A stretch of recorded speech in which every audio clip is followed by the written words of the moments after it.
از نظر حقوقی هم اگر ما بسنجیم حقوق بین الملل و حقوق ملل متحد،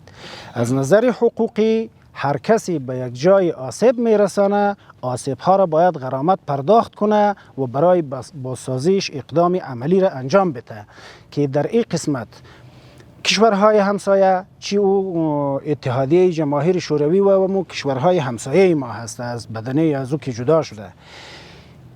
آنچه در زیربناهای فکری، عقیدتی، ساختمانی و زیربنایی افغانستان آسیب وارد شده، اونا مسئولی از این هستند که باید این پرداخت بکنن، این بازسازی شوه. همونطوری که قماندان صاحب گفت که اگر این کار را نکنن در بازسازی از این افغانستانی را که خودشان خراب کرده به ویرانه تبدیل کرده، در بازسازی از این سهم نگیره، فرمایش کردن که اونا مثل انسان نیست، حقیقتا هم حقوق انسانی را مراعات نکردن اگه این کار نمیکنن.